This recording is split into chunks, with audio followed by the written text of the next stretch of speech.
Welcome everyone to our very first Artist in the Window Artist Talk. I'm here Yes. with Marie-Helene Comeau, and I am grateful to be able to do this on the traditional territories of the Kwantlen First Nation and the Ta'an Council. And I'm also grateful for the support of Arts Fund for this project, and Music Yukon also will be contributing to it through the Arts in the Park program. So Marie-Helene is one of our featured artists in the window with a really exciting and interesting project. Would you like to start by describing a bit what you're doing? I'm mainly this week in the window. I'm mainly doing paintings of houses that used to be part of downtown Whitehorse landscape, and they're no longer there. So I kind of wanted to do a tribute to those houses, and quite by accident, I realized that Google Map hasn't renewed their bank of images of downtown Whitehorse since 2009. So I do have access. Everybody has access to those images of Whitehorse. So 11 years ago, 11 years could be very short, but in our case here, downtown Whitehorse, in 11 years, I was able to count more than 60 houses that are no longer here anymore.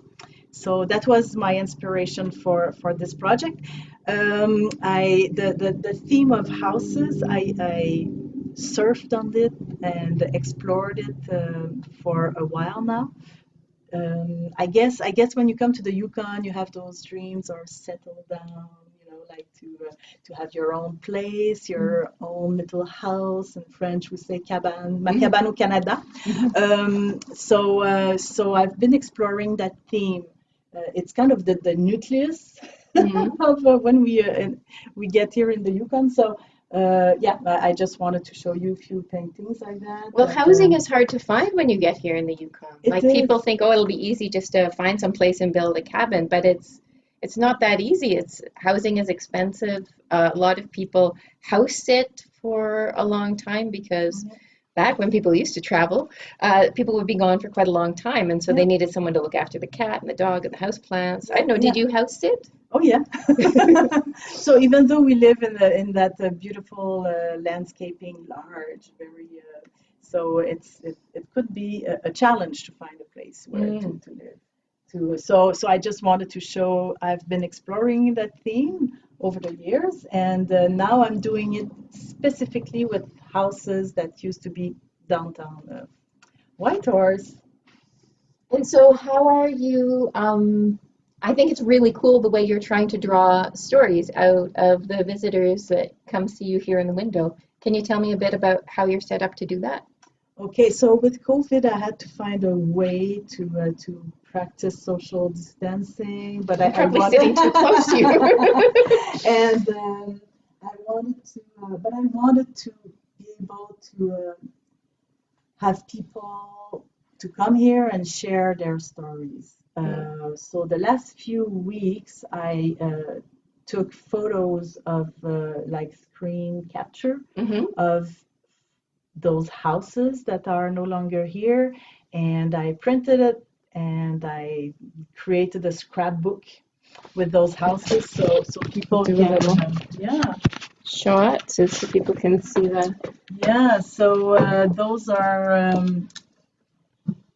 that's an example of what people can find here. So there's even houses where like I had totally forgotten about them, and but they used to be, yeah, downtown Whitehorse 11 years ago used to be very different.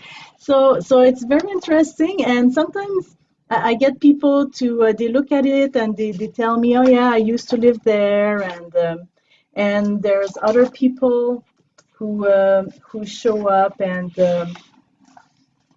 they tell me they do tell me that they have a house downtown right now, and they have to leave, they have to sell, and there's already promoters that contacted them and wants to buy their house, their lot, and the intention is to tear everything down to build something bigger, condos, or I don't know, something bigger. And it's very, I guess, symbolically, it's painful to leave your house where you have so many memories, and you like it's part of your story. Like those walls, like saw you crying, laughing, and so it's part of everybody's stories. So I guess when it comes a time when you have to leave the place and knowing that it's going to be destroyed, I think it could be brutal. It could be tough. So sometimes there's people this week who came by, and they know their house is not in my scrapbook right now, but it will be like pretty soon. So Yeah. yeah, a few people came, and it was emotional for them, and other people are just happy to remember who was there, who lived there, and sharing stories. I've been in the Yukon for almost 30 years, but there's a lot of stories that I missed.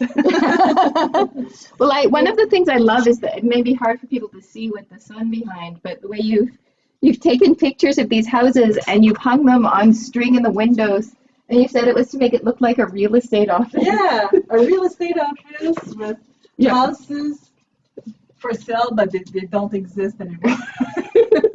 I think that's kind of brilliant, Marie-Helene.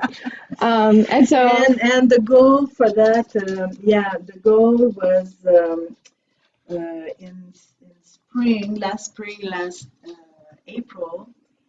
I was supposed to have a show here at the gallery with the artist Virginia, and so we've met a few months ago, and we've decided to select a common theme, and each of us we would go separate ways, create and bring everything back together. And I don't know if I have to look at you or look at the camera. Why not look at the camera? Yeah. So I've decided with stories, I've decided to use those houses that I just had found on the program Google Map, and I thought, okay, there's those houses that disappeared. It's many stories, little stories that disappeared from our urban landscape. So the theme is stories that the two of you are working with. So I still haven't seen what Virginie had done so far. I've decided to do paintings. She's doing collage, I think, for this show.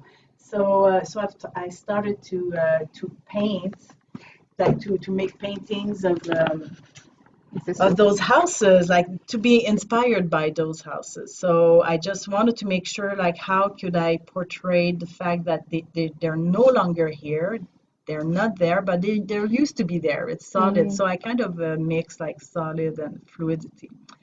And then COVID struck, and it's funny because our relationship, or my relationship with houses, my house where I live, changed. and it was just funny.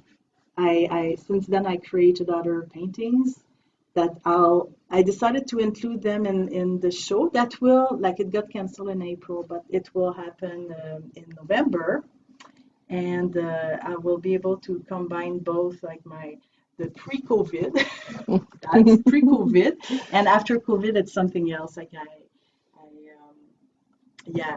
I still use that same symbol, that same theme, but with a different angle. Well, when people tell everyone so hard, stay home, yeah, the house becomes a different. Yeah, and we try to fit in those little houses while we're living in a place that is so vast, so big. The Yukon is. It is one of, I definitely feel that here in the Yukon, in some ways, we've kind of had COVID light. We haven't, so far, touch wood, no one has died here of COVID. And sure, we were at the beginning, it's like stay home, but we could still go for a walk. And our houses were certainly shelter, but they weren't the kind of prison that I think it might be in a bigger city. Yeah, different. But still, even if we were able to go outside, well, that's my personal experience. experience. Sure. I can only talk for myself, but even if I was allowed to go outside and go ski, Mm. there was always that little cloud following me, like anxiety, like being scared, or you don't know what's going on, and so I did feel that I was being my mind maybe was being spread into like trying to continue the way it used to be, and another part of myself trying to adjust.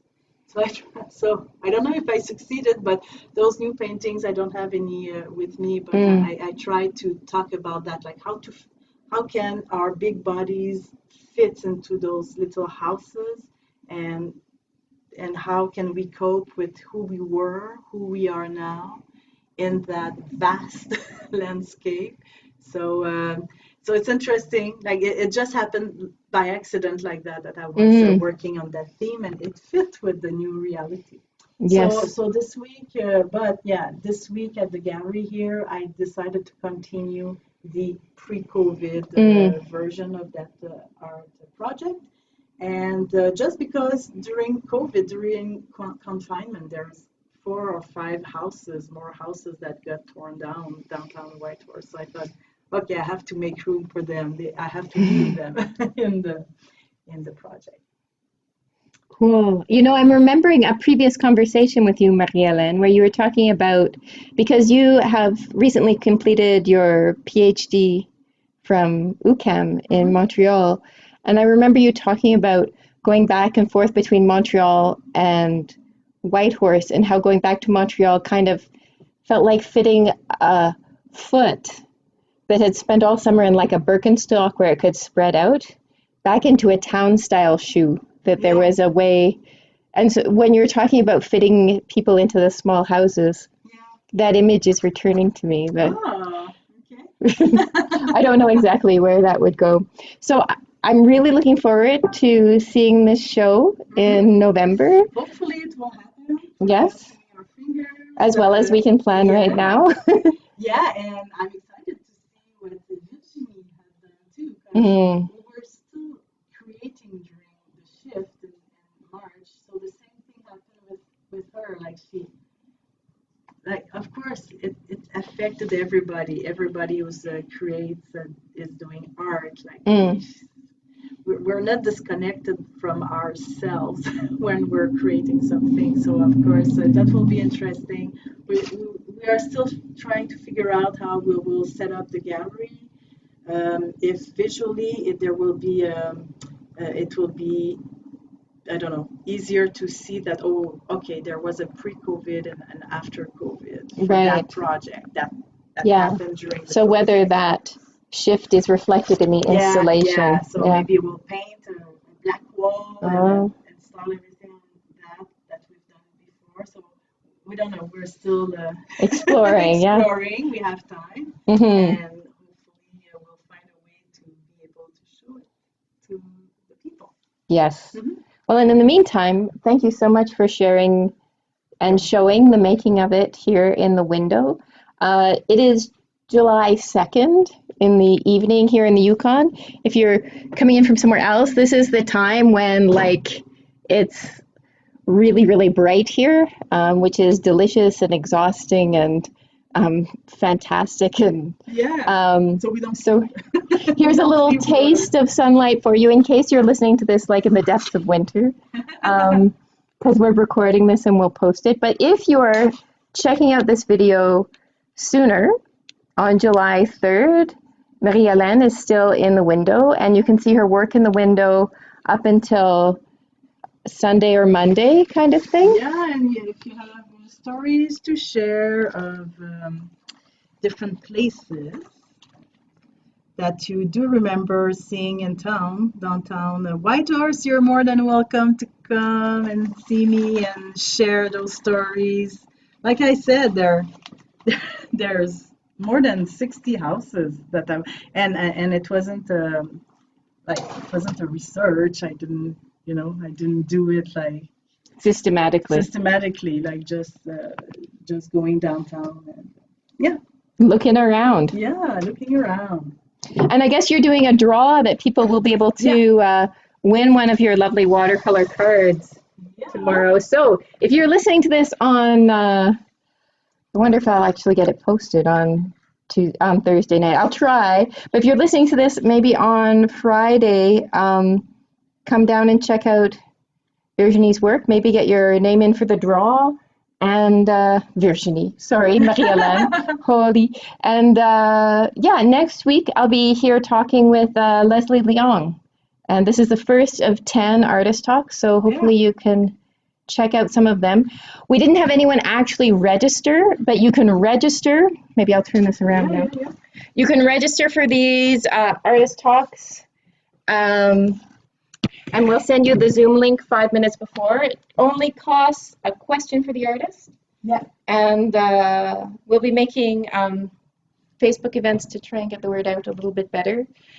Thank you very much. Thank you, Arts Fun. Thank you, Music Yukon. Thank you very much, Marie-Helene Comeau. You're welcome. And have a lovely evening. And if it's not a beautiful sunny evening where you are, I hope the imagined one from here will keep your spirits up. Bye for now. Bye.